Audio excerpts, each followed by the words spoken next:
We think of him as invincible. We think of him as the man who always has a plan, the Dark Knight, the caped crusader, the one hero who can stand next to gods and aliens and still be the smartest person in the room. He is the shadow that protects Gotham City from total destruction. But what happens when the plan goes wrong? What happens when the hero makes a mistake so big that innocent people pay the price? The truth is, Batman is human, and humans fail. Throughout his long history, there have been moments where the Bat did not save the day. Times when his paranoia, his pride, or his bad luck caused Gotham to burn. These aren't just lost fights. These are the catastrophes that haunt Bruce Wayne's nightmares. Today, we are looking into the darkness. We are exploring the moments the bat signal went dark. From tragic deaths to cities falling apart, we are counting down the biggest mistakes in the Dark Knight's career. Here are the top 7 times Batman failed Gotham. To understand why these failures matter, we have to understand the man behind the mask. Bruce Wayne isn't just fighting crime.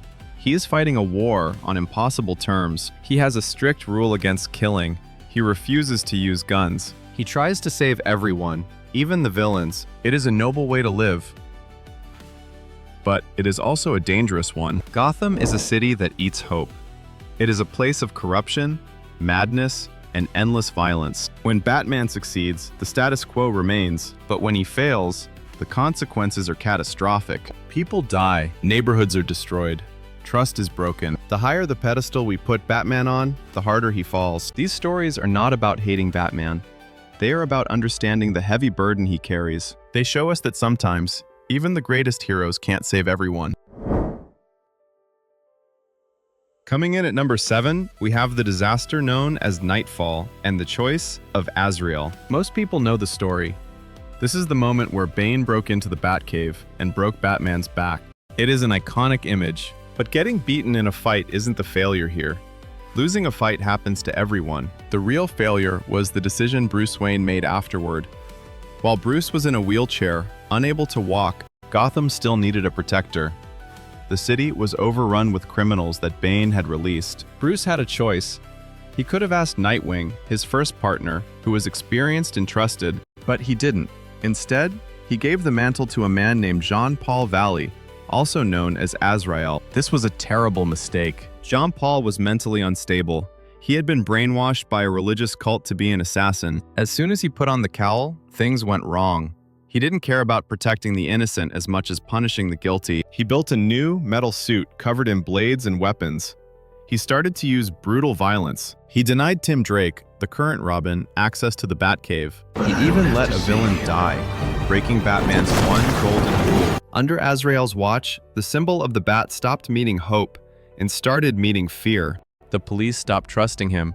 The citizens became terrified. Bruce Wayne failed because he didn't trust his real family. He picked a stranger, and that stranger turned into a monster. Bruce had to heal his broken back and return to defeat the very hero he created. He saved the day in the end, but for months, Gotham was terrorized by a Batman who had lost his way.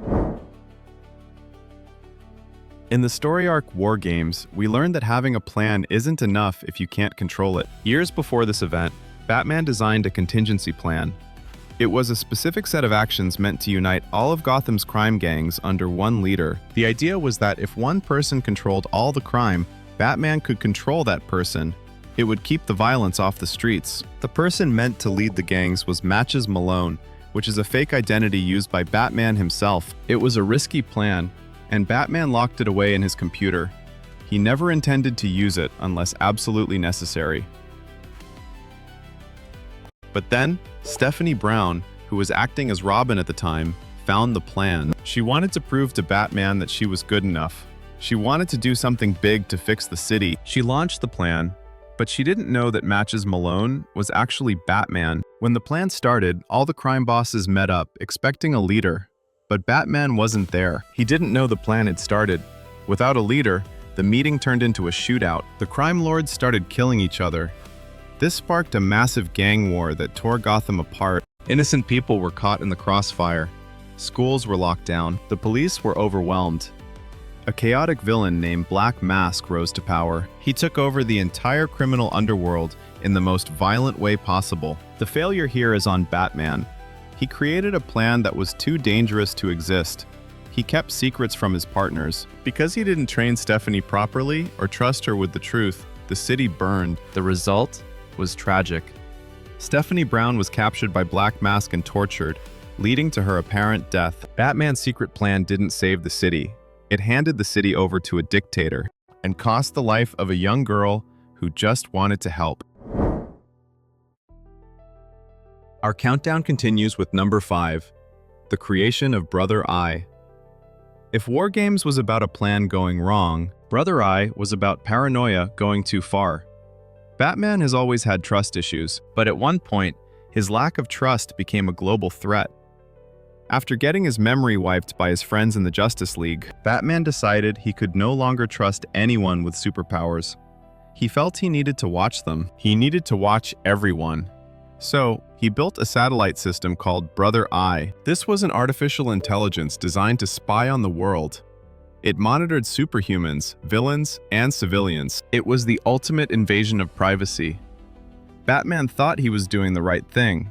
He thought that by seeing everything, he could stop bad things from happening, but he failed to secure it. A villain named Maxwell Lord hacked into the system. He took control of Batman's creation. He used the satellite to activate sleeper agents called OMACs. These were regular people who had been infected with a virus. When Brother Eye activated them, they turned into armored super soldiers who hunted down heroes. The satellite turned its gaze on Gotham and the world. It caused destruction on a massive scale. The technology Batman built to protect the world was used to enslave it. The worst part is that Batman built this entirely in secret. He didn't tell Superman or Wonder Woman. He did it because he thought he knew better than everyone else. This is a failure of arrogance. Batman thought his judgment was perfect. He thought he had the right to spy on everyone. Instead, he built a gun and left it on the table for a villain to pick up. Gotham suffered, and the hero community stopped trusting the Dark Knight for a very long time.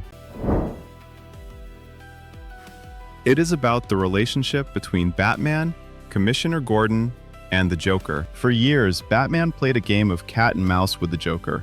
He would catch him, lock him in Arkham Asylum, and then Joker would escape. Each time he escaped, he hurt people.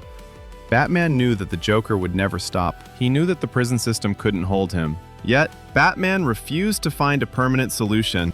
In The Killing Joke, the Joker decides to prove a point. He wants to prove that anyone can go crazy if they have one bad day. To do this, he targets Commissioner Gordon. The Joker goes to Gordon's house. When Barbara Gordon, who was Batgirl at the time, opens the door, the Joker shoots her. The bullet hits her spine, paralyzing her forever. The Joker then kidnaps her father and puts him through psychological torture to try and drive him insane. Batman eventually arrives. He saves Gordon. He catches the Joker. But he was too late. Barbara's life was changed forever. The Commissioner was deeply traumatized. The failure here is complex. Batman failed to protect his closest allies. He knew the Joker was fixated on him and his friends, but he couldn't stop the attack. But deeper than that, it is the failure of the cycle. By letting the Joker live over and over again, Batman allows these tragedies to happen. He arrived minutes too late to save Barbara's legs. The image of Batman standing in the rain, sharing a laugh with the Joker at the end of the story is haunting. It shows that they are trapped in a loop, and the people of Gotham are the ones who get hurt while they play their game. Number 3 is the event known as No Man's Land. Imagine Gotham City completely destroyed, not by a villain, but by nature. A massive earthquake hit the city. Skyscrapers collapsed. The Wayne Manor was destroyed. Thousands of people died in the initial quake. It was the biggest natural disaster in the history of the DC universe. But the real failure happened afterward. The US government decided that Gotham was a lost cause. They declared the city a no man's land. They blew up the bridges and set up military blockades. No one was allowed in, and no one was allowed out. The people who stayed behind were abandoned. The city was carved up by villains. The Penguin, Two-Face, and the Joker each took a piece of territory. They ruled like warlords. The police, led by Gordon, were just another gang trying to survive. So, where was Batman? When the city needed him most, Bruce Wayne left. He didn't think he could fix this as Batman. He went to Washington, D.C. to try and plead with the government as Bruce Wayne. He spent months away from the streets. He tried to use politics and money to save the city, but he failed. The government wouldn't listen. For months, the people of Gotham looked at the sky, waiting for the bat signal. But it wasn't there. They felt abandoned.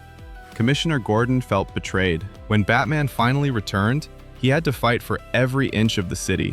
He had to earn back the trust of the people. This was a failure of presence.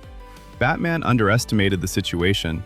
He thought the system would save Gotham, but the system failed. By leaving the city, even for a short time, he allowed the villains to dig in and take control. It took a year of brutal fighting to get Gotham back, a year of starvation and fear that might have been avoided if the Batman had stayed.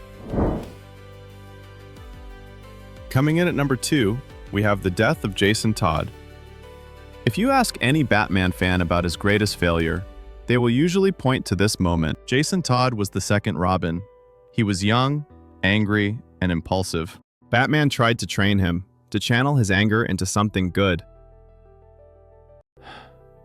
The Joker tricked Jason. He lured him to a warehouse in Ethiopia by using Jason's long-lost mother as bait. Jason went in alone, thinking he could save her, but his mother betrayed him. She handed him over to the Joker. What happened next is one of the most brutal scenes in comic history. The Joker didn't use a fancy death trap. He didn't use a giant laser. He just used a crowbar. He beat the boy mercilessly. He left him broken and bleeding on the floor, next to a time bomb. Batman was racing to get there. He was pushing the Batmobile to its limits. He was the world's greatest detective, the world's greatest fighter. But he was just too far away. He arrived just as the warehouse exploded. Batman dug through the rubble with his bare hands. He found Jason's body. The image of Batman holding the dead boy in his arms is the ultimate symbol of failure. He had brought a child into his war. He had promised to protect him, and he had failed. This failure broke something inside Batman. For years afterward, he became more violent, more withdrawn. He kept Jason's costume in a glass case in the Batcave. It stood there as a constant reminder, you failed him. The death of Jason Todd proved that Batman is not a god. He cannot outrun time. It showed that his crusade against crime has a cost, and that cost is paid in blood.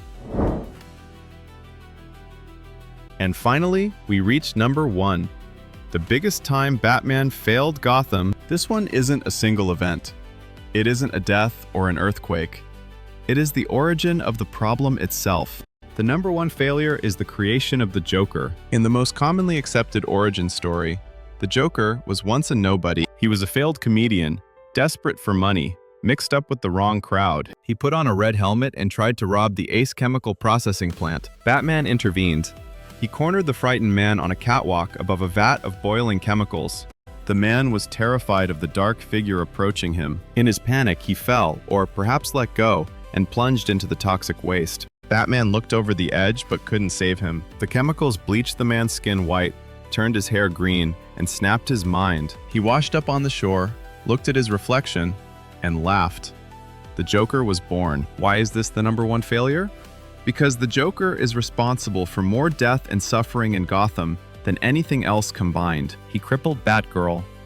He killed Robin. He murdered Sarah Essen, Gordon's wife. He has killed thousands of civilians. He haunts the city like a ghost, and Batman created him.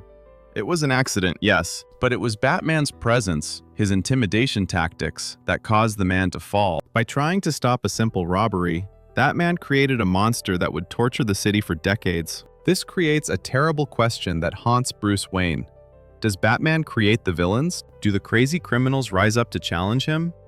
If Batman had never existed, would the Joker exist? Every time the Joker kills someone, a part of the blame goes back to that night at Ace Chemicals. It is the original sin of Batman's career. He set out to save Gotham from criminals, but in doing so, he unleashed the worst criminal the world has ever seen. It is a failure that can never be fixed, only fought, night after night, forever. So there you have it.